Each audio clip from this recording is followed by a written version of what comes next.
quem é que banca o Renan, porque o Renan deixou de ser apenas mais um candidato entre os nomes que se colocaram à presidência da República. No momento em que ele chega a pontuar em 10% em São Paulo, né, a gente precisa olhar com mais atenção e não dá para deixar também o Renan passar incólume. Mas, tirando isso, que precisamos olhar realmente quem é o Renan e quem o sustenta ali, a sua candidatura, ele está conseguindo furar o cerco justamente trazendo propostas de ideias, né, e debates, por mais que sejam algumas delas muito extremistas, né, com relação à segurança pública.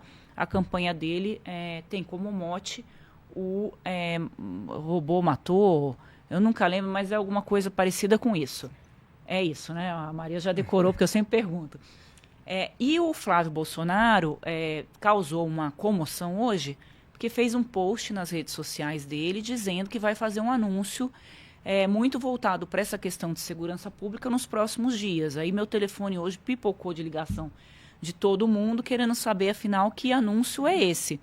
E Bruno, assim, não sei se ele vai trazer uma outra novidade, mas pelo que eu apurei, vem também já alguma proposta nesse sentido de segurança pública. Se estiver com fuzil, tem permissão para eliminar o inimigo.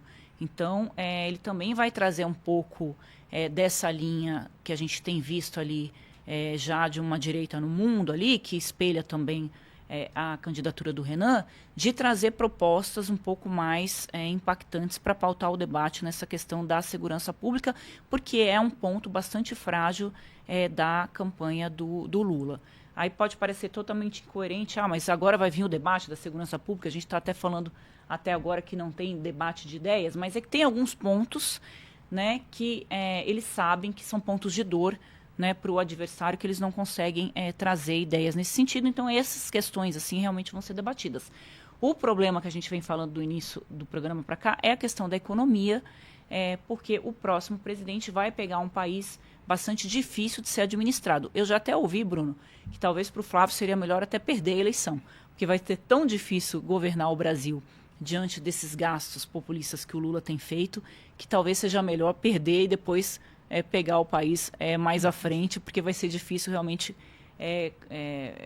conseguir. O Flávio diz o contrário. Ele fala, não, mas é que se eu vencer a eleição, o dólar vai cair, a bolsa vai subir e, naturalmente, o mercado não gosta, né, do Lula, teme um eventual quarto governo do Lula, achando que ele pode ainda ser mais gastador do que nunca. Então, há um olhar ali do mercado para outros candidatos que não tenham esse perfil que o Lula tem. Mas, enfim, tem um fator Renan que está furando uma bolha, ou isso é só uma impressão?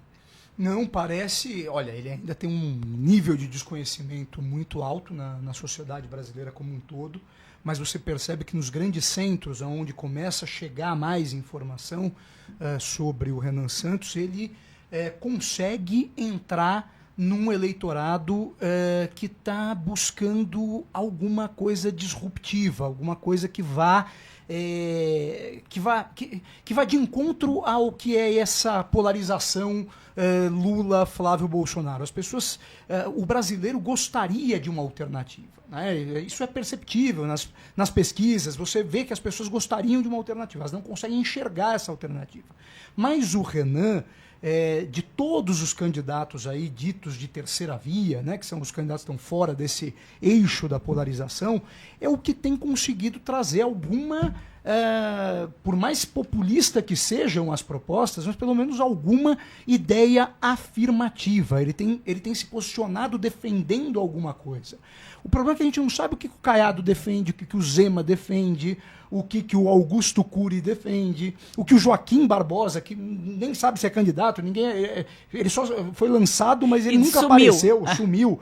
Né? Então, ninguém sabe exatamente o que esses caras defendem para o Brasil, o que eles pensam no Brasil, e esse rapaz jovem, que tem um movimento por trás, que é esse movimento Brasil Livre, que já vem desde as manifestações lá pelo impeachment da Dilma Rousseff, com uma pauta liberal para a economia, fazendo um discurso muito afirmativo que levou alguns dos seus expoentes a chegarem a cargos importantes No Brasil, o exemplo do Kim Kataguiri, que é deputado federal, foi um deputado muito bem votado no estado de São Paulo, esse movimento começa a aparecer como uma alternativa para a população.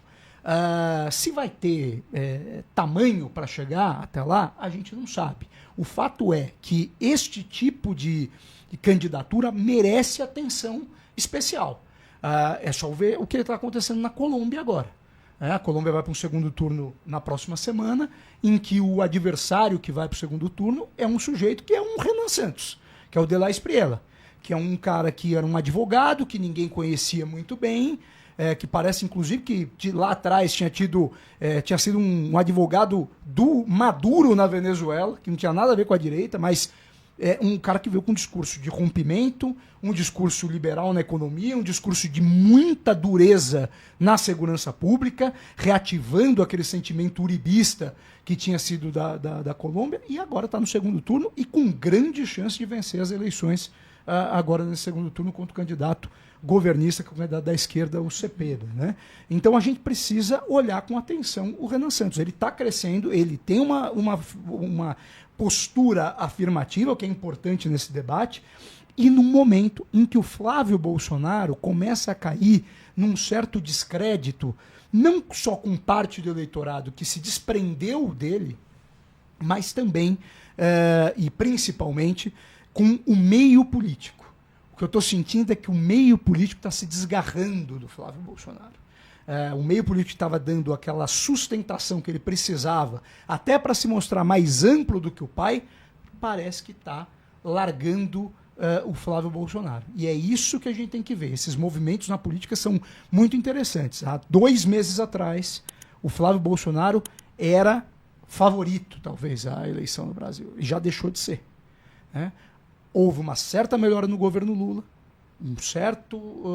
a população vendo Desenrola Brasil chegando, esses pequenos ajustes que não resolvem a vida, mas que refrescam a vida das pessoas, começam a dar uma sensação de que o governo Lula parece estar chegando de novo. Então, o Lula melhorando e você tendo uma alternativa se concretizando. Se vai se concretizar, se vai chegar, a gente não sabe, e é cedo ainda para afirmar. Mas o fato tem que prestar atenção no Renan Santos. Porque tem muita gente importante prestando atenção, né? O economista aqui, ele inclusive praticamente declara voto, diz que está torcendo muito pela campanha do Renan, e isso eu ouvi em muitas conversas ali em São Paulo, que é onde está ali o pessoal que é dono do dinheiro, né, Bruno? Então não é algo de bolhas de redes sociais, o Renan realmente está chamando a atenção de muita gente. O Flávio Bolsonaro tem afirmado ali para os seus interlocutores que ele não está preocupado com o Renan, porque ele acha que a pessoa que vota no Renan, ela não vai votar no Lula. Então, é um voto para a direita, que num eventual segundo turno vai para o Flávio Bolsonaro. Né? Mesmo que o Renan não abrace ninguém no segundo turno, e o segundo turno seja entre Lula e Flávio, que é o que as pesquisas apontam hoje, esse é um voto para ele, então ele já garante ali também esse público do Renan. O Renan tem feito bastante críticas, né?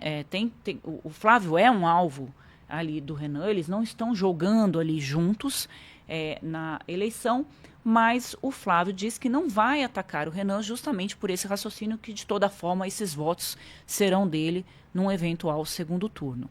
Aí você tem ali, você citou, né, o Caiado e o Zema, que são 2 seres ali que estão, na verdade, tentando se estabelecer como candidato. Gostou desse recorte?